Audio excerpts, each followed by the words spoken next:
Second half எப்படி வந்து first half இவ்வளோ விறுவிறுப்பா, இவ்வளோ பரபரப்பா, அடுத்து என்ன சூப்பரா இருக்கு பார்க்குறதுக்கு கம்ப்யூட்டர் டெக்னாலஜி ஆஹா! ஓஹோ! 10,000 கோடி, 100,000 கோடி, 1,00,000 கோடி இப்படி பார்த்துட்டு இருக்கிறோமோ, அப்படியே செகண்ட் ஹாஃப்ல கொஞ்சம் சினிமாத்தனத்த கொட்டணும்ல. ஏன்னா ஆடியன்ஸ பிடிக்கணும்.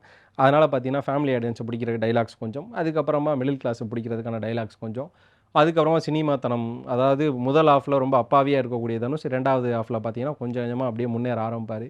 பொறந்ததுலேருந்து ஒரு 30 வருஷமா பிச்சை எடுத்து, எல்லாத்துக்கும் பயந்து, அடி வாங்கி, எல்லாத்துலேருந்தும் வந்து ஒரு மாரி இன்ஃபீரியாரிட்டியா இருக்கிற தனுஷ், திடீர்னு வந்து ஒரு டிரான்ஸ்ஃபர்மேஷன் குடுத்து, அவ்வளோ பெரிய உலகத்திலேயே மிகப்பெரிய ஒரு பணக்காரர் இல்ல, இந்தியாவிலே ஒரு பெரிய பணக்காரர்ன்னு வச்சுக்கங்களேன். இந்தியாவில ஒரு மிகப்பெரிய பணக்காரர் லைக் ஒரு அம்பானி மாரியான ஆள வச்சுக்குவோம். அம்பானி மாதிரியான ஒரு ஆளையே கதற விடுற ஒரு தனுஷ். எந்த ஒரு பின்புலமும் இல்லாம பிச்சை எடுத்த ஒரு தனுஷ் வந்து ஜஸ்ட் ஒரு ஃபோன் கால்ல வந்து எல்லாரையும் கதற விடுறது. இன்னொரு பக்கம் டிபார்ட்மெண்ட். ஒரு பக்கம் பார்த்தீங்கன்னா டிபார்ட்மெண்ட். இன்னொரு பக்கம் பார்த்தீங்கன்னா, இந்த மிகப்பெரிய பணக்காரர். இந்த மிகப்பெரிய பணக்காரர் கீழ வேலை பார்க்கக்கூடிய ஒரு ஏஜென்சி. அதுக்கப்புறம் மேல வந்து ஒரு பொலிட்டிக்கல் பார்ட்டி. இப்படி 4 கோணங்கள்லயும் எல்லாரையும் கதற விடுறார் நம்ம தனுஷ்.